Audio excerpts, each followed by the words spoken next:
కాంగ్రెస్ పాలనలో రైతన్నల బతుకులు ఆగం. కాంగ్రెస్ పాలనలో రైతన్నల బతుకులు ఆగమవుతున్నాయని 5 నెలల్లోనే రైతులు రోడ్డెక్కాల్సిన దుస్థితి వచ్చిందని బీఆర్ఎస్ ఎమ్మెల్యే మాజీ మంత్రి టి హరీష్ రావు ఆందోళన వ్యక్తం చేశారు. సాగునీరు, కరెంటు మాత్రమే కాకుండా విత్తనాలు కూడా రైతులకు అందించలేని స్థితికి కాంగ్రెస్ ప్రభుత్వం చేరుకుందని ఎక్స్లో పేర్కొన్నారు. ఆదిలాబాద్ జిల్లా కేంద్రంలో పత్తి విత్తనాల కోసం బారులు తీరిన రైతులపై లాఠీలు గలించడం దారుణం, అత్యంత బాధాకరమన్నారు. కాంగ్రెస్ పార్టీ తెస్తానన్న మార్పు ఇదేనా? ఇందిరమ్మ రాజ్యం అంటే ఇదేనా అని ప్రశ్నించారు. రైతులపై లాఠీలు గలిపించినందుకు కాంగ్రెస్ ప్రభుత్వం వెంటనే క్షమాపణ చెప్పాలని డిమాండ్ చేశారు. రైతులపై దాడులకు కారణమైన వారిపై చర్యలు తీసుకోవాలని, రైతులకు ఇబ్బందులు లేకుండా విత్తనాలు పంపిణీ చేసే విధంగా ప్రభుత్వం చర్యలు చేపట్టాలని హరీష్ రావు కోరారు. వరికి నిబంధనలు, నూతన పంటల బీమా పథకం అమలు తీరులో లోపాలు. 5 జిల్లాల్లో ఈ పంటకు గ్రామం యూనిట్గా అమలు లేనట్టే. నిబంధనలు అడ్డొస్తున్నాయంటున్న అధికారులు. గ్రామ యూనిట్ లేకపోతే పంట నష్ట పరిహారం పొందడం కష్టం. రాష్ట్ర ప్రభుత్వం నూతనంగా అమలు చేయాలని నిర్ణయించిన పంటల బీమా పథకంలోని నిబంధనలు వరి రైతుల పాలిట శాపంగా మారుతున్నాయి.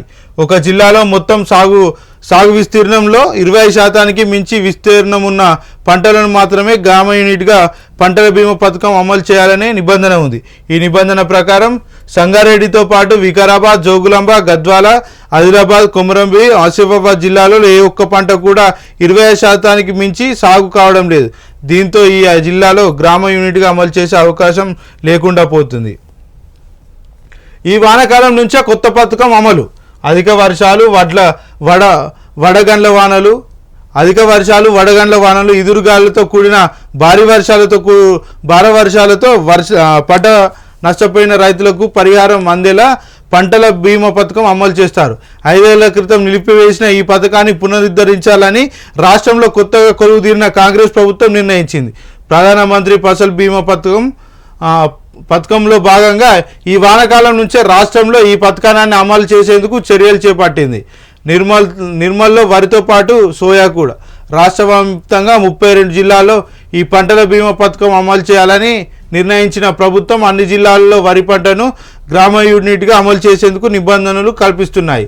నిర్మల్ జిల్లాలో వరితో పాటు సోయా పంట కూడా గ్రామ యూనిట్గా అమలు చేసేందుకు వీలు కలుగుతుంది. మండలం యూనిట్ అయితే వరి రైతుకు నష్టం. పంటల బీమా పథకం గ్రామ యూనిట్గా అమలు చేస్తేనే ప్రకృతి వైపరీత్యాల కారణంగా నష్టపోయిన రైతులకు క్లెయిమ్ అందుతుంది. మండల యూనిట్గా అమలు చేస్తే చాలామంది రైతులకు ఈ క్లెయిమ్ అందదు.